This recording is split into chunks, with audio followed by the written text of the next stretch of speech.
ITI draughtsman സിവിലിൽ first ഇയറിൻ്റെ പോർഷനിൽ ആദ്യ കുറച്ച് ഭാഗങ്ങളിലൊക്കെ ബേസിക് ആയിട്ടുള്ള കുറച്ച് ഡ്രോയിങ്ങും കാര്യങ്ങളുമാണ് പറയുന്നത്.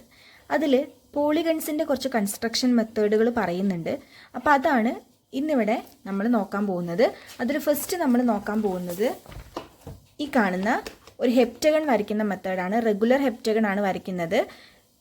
30 mm സൈസുള്ള ഒരു റെഗുലർ ഹെപ്റ്റഗണിൻ്റെ ഡ്രോയിങ് ആണ്. അത് പെർപെൻഡിക്കുലർ ബൈസെക്ടർ മെത്തേഡ് വഴിയാണ് വരയ്ക്കാൻ പോകുന്നത് കേട്ടോ.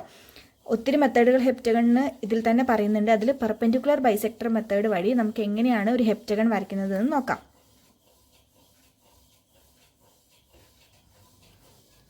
അപ്പോൾ ഫസ്റ്റ് നമ്മുടെ അടുത്ത് പറഞ്ഞിട്ടുണ്ട് 30 mm ആണ് സൈസ് എന്നുള്ളത്. അപ്പോൾ 30 mm സൈസിൽ ഞാൻ ഫസ്റ്റ് ഇത് ഒരു ലൈൻ വരച്ചു കൊടുക്കുന്നുണ്ട്.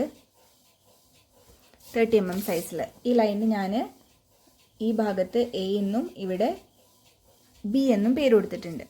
ഇനി ഈ സെയിം ലൈൻ ഞാൻ 30 mm സൈസ് തന്നെ എടുത്തിട്ട് ഇതേ ബിയിൽ നിന്ന് മേലോട്ട് ഒരു പെർപെൻഡിക്കുലർ വരച്ചു കൊടുക്കുകയാണ്. കറക്റ്റ് 90 ഡിഗ്രി ഒക്കെ എടുത്തിട്ട് ഇതേ മേലോട്ട് ഞാനൊരു പെർപെൻഡിക്കുലർ വരച്ചു കൊടുത്തിട്ടുണ്ട്. ഇതും 30 mm തന്നെയാണ് സൈസ് കേട്ടോ. ഇവിടെ നമ്മൾ 30 mm വരച്ചത്. സെയിം ഹൈറ്റിൽ തന്നെ നമ്മൾ 30 mm ഇങ്ങോട്ടേക്കും വരച്ചു. ഈ പോയിന്റിന് ഞാൻ പി എന്ന് പേര് കൊടുത്തു. ഇനി നമുക്ക് ഈ എ പി എന്നുള്ള ലൈന് ജസ്റ്റ് ഒന്ന് കണക്ട് ചെയ്ത് വരയ്ക്കാം. ഇതിങ്ങനെ കണക്ട് ചെയ്ത് വരച്ചിട്ടുണ്ട്. അപ്പോൾ നമുക്ക് എ പി എന്ന് പറഞ്ഞിട്ടൊരു ലൈൻ കിട്ടിയിട്ടുണ്ട്. ഇനി നെക്സ്റ്റ് ചെയ്യാൻ പോകുന്നത് ഈ ബി സെൻറ്റർ ആക്കിക്കൊണ്ട് ഞാൻ ബി എ എന്നുള്ള ഡിസ്റ്റൻസ് ഇതേ കോമ്പസിലെടുത്തിട്ട് ബി സെൻറ്റർ ആക്കിയിട്ട് ബി എ എന്നുള്ള ഡിസ്റ്റൻസ് റേഡിയസ് ആയിട്ട് എടുത്തിട്ട് ഇതേ ഇവിടെ ഞാനൊരു ആർക്ക് വരച്ചു കൊടുക്കാൻ പോവാണ്. കണ്ടോ, ദേ ഇങ്ങനെ ഒരു ആർക്ക് വരച്ചു കൊടുത്തിട്ടുണ്ട്. അടുത്ത സ്റ്റെപ്പിൽ പറയാൻ പോകുന്നത് ഈ എ ബി എന്ന് പറയുന്ന ലൈനിന് ഞാനൊരു പെർപെൻഡിക്കുലർ ബൈസെക്ടർ വരച്ചു കൊടുക്കാൻ വേണ്ടി പോവാണ് കേട്ടോ. കറക്റ്റ് ഇതിൻ്റെ സെൻറ്ററിൽ കൂടെ പാസ് ചെയ്യുന്ന ഒരു പെർപെൻഡിക്കുലർ ബൈസെക്ടർ എ ബി എന്നുള്ള ലൈനിന്. അപ്പോൾ അത് നിങ്ങൾക്ക് അറിയാമെന്ന് ഞാൻ വിചാരിക്കുന്നു. ആദ്യം നമ്മൾ ബിയിൽ കുത്തുന്നു. ഈ എ ബിയുടെ പകുതിയിൽ കൂടുതൽ ലെങ്ത്ത്, അത് നിങ്ങൾക്ക് എത്ര എടുക്കാം, ഒരു പകുതിയിൽ കൂടുതൽ ലെങ്ത്ത് എടുത്തിട്ട് ദേ മേലെ ഞാനൊരു കർവ് വരച്ചു കൊടുക്കുന്നുണ്ട്. സെയിം ദേ താഴെ ഞാനൊരു കർവ് വരച്ചു കൊടുക്കുന്നുണ്ട് കേട്ടോ. അതേ കാര്യം എ എന്ന് പറയുന്ന ഇപ്പുറത്തുള്ള പോയിന്റിൽ നിന്ന് നമ്മൾ റിപ്പീറ്റ് ചെയ്യുന്നു. മേലെ ഞാനൊരു കർവ് വരച്ചു കൊടുത്തിട്ടുണ്ട്. ദേ താഴെ ഞാനൊരു കർവ് വരച്ചു കൊടുത്തിട്ടുണ്ട്. കണ്ടോ, അപ്പോൾ ഇത് ജസ്റ്റ് പെർപെൻഡിക്കുലർ ബൈസെക്ടർ വരയ്ക്കുന്ന ഒരു മെത്തേഡാണ്. നിങ്ങൾക്ക് അറിയില്ലെങ്കിൽ ഇത് കമൻറ്റ് ചെയ്താൽ മതി. ഞാനിത് നെക്സ്റ്റ് ഒരു വീഡിയോ ആയിട്ട് ചെയ്യാം കേട്ടോ. അപ്പോൾ എ ബി എന്നുള്ള ലൈൻ ഞാനൊരു പെർപെൻഡിക്കുലർ ബൈസെക്ടർ. ഇനി ഈ രണ്ട് ആർക്കുകളും തമ്മിൽ മീറ്റ് ചെയ്ത ഈ പോയിന്റുകളെ തമ്മിൽ കണക്ട് ചെയ്തിട്ട് ദേ ഞാനിതിന് എ ബി എന്ന് പറഞ്ഞ ലൈനിന് ഒരു പെർപെൻഡിക്കുലർ ബൈസെക്ടർ വരച്ചു കൊടുത്തിട്ടുണ്ട്. കണ്ടോ, അപ്പോൾ കറക്റ്റ് എയുടെ സെൻറ്ററിലൂടെ പാസ് ചെയ്യുന്ന ഒരു പെർപെൻഡിക്കുലർ ബൈസെക്ടർ കിട്ടി. ഇനി ഞാനിത് ഈ എ പി എന്ന ലൈനിൽ ഈ ബൈസെക്ടർ കൂട്ടിമുട്ടുന്ന ഈ പോയിന്റിന് ഞാൻ 4 എന്ന പേര് കൊടുത്തിട്ടുണ്ട്. സെയിം ഈ ആർക്കും ഈ ലൈനും കൂട്ടിമുട്ടുന്ന ഈ പോയിന്റിന് ഞാൻ 6 എന്നും പേര് കൊടുത്തിട്ടുണ്ട്. അപ്പോൾ ഇനി എനിക്ക് എന്ത് ചെയ്യണം, ഈ 4ൻ്റെയും 5ൻ്റെ ഇടയിൽ ഒരു സ്പേസ് കണ്ടോ നിങ്ങൾ, അതിൻ്റെ ഒരു സെൻറ്റർ പോയിന്റ് മാർക്ക് ചെയ്തെടുക്കണം. അപ്പോൾ ഇത് ഏകദേശം നമ്മൾ അളന്ന് നോക്കുമ്പം എക്സാക്റ്റ് ഒരു സെൻറ്റിമീറ്ററിൻ്റെ അടുത്താണ് ഉണ്ടാവുക. അപ്പോൾ ഞാനത് എന്ത് ചെയ്തു, ഒരു 0.5 ഞാൻ ഇവിടെ മാർക്ക് ചെയ്തിട്ടുണ്ട്. ആ പോയിന്റിന് ഞാൻ 5 എന്നും പേര് കൊടുത്തിട്ടുണ്ട്. അപ്പോൾ 4ഉം 6 നമുക്ക് ഓൾറെഡി കിട്ടിയിട്ടുണ്ട്. ഈ 4ൻ്റെയും 6ൻ്റെ ഇടയ്ക്കുള്ള സ്പേസിൻ്റെ സെൻറ്ററിൽ ഞാനൊരു ഡോട്ട് ഇട്ടു. അതാണ് 5 എന്ന് പറഞ്ഞ പേരുള്ള പോയിന്റ്. ഇനി നെക്സ്റ്റ് എനിക്ക് ലൈന് കുറച്ചും കൂടെ ഒന്ന് മേലോട്ട് എക്സ്റ്റെൻഡ് ചെയ്യുന്നുണ്ട്, നമുക്കത് ആവശ്യം വരും. ഇനി ദേ ഈ കിട്ടിയിട്ടുള്ള ഒരു പോർഷൻ, അതായത് ഈ 5 മുതൽ 6 വരെ എത്ര ഡിസ്റ്റൻസ് ഉണ്ട്, അതൊരു 0.5 സെൻറ്റിമീറ്റർ അല്ലെങ്കിൽ 5 mm ഡിസ്റ്റൻസ് ആണുള്ളത്.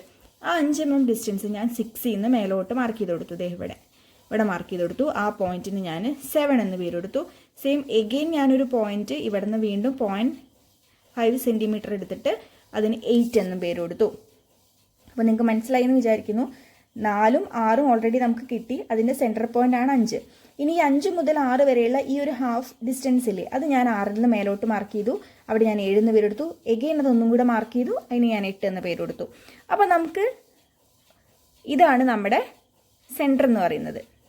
നമ്മളൊരു സർക്കിൾ വരച്ചിട്ട് അതിനകത്താണ് ഇതിൽ ഹെപ്റ്റഗൺ വരുന്നത്. അപ്പോൾ ആ സർക്കിളിൻ്റെ സെൻറ്റർ പോയിന്റ് ആണ് ദേ ഈ 7 എന്ന് പറയുന്നത്.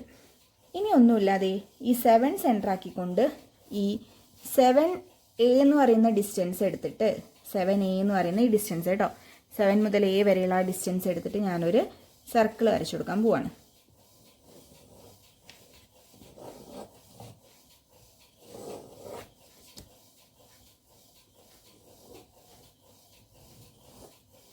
കണ്ടോ, ഒരു സർക്കിൾ വരച്ചു കൊടുത്തിട്ടുണ്ട്. അപ്പോൾ ഇതാണ് നമ്മുടെ ഹെപ്റ്റഗൺ ഇൻക്ലൂഡ് ചെയ്യാൻ പോകുന്നത്, അല്ലെങ്കിൽ ഇതിനകത്താണ് നമ്മുടെ ഹെപ്റ്റഗൺ വരാൻ പോകുന്നത്.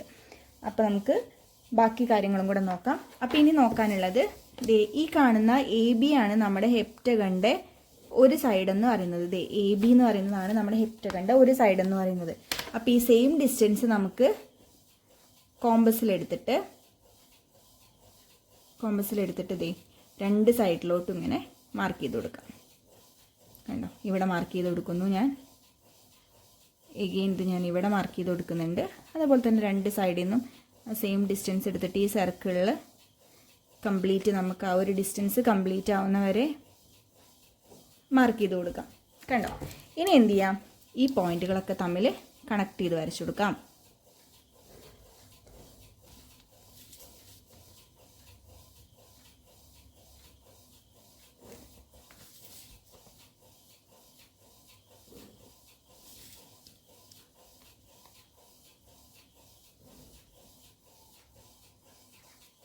അപ്പോൾ അതിനകത്ത് നമ്മുടെ ഹെപ്റ്റഗൺ ക്ലിയർ ആയി കിട്ടിയിട്ടുണ്ട്. ഇനി ഈ പോയിന്റുകൾക്കൊക്കെ നമുക്ക് പേര് കൊടുക്കാം.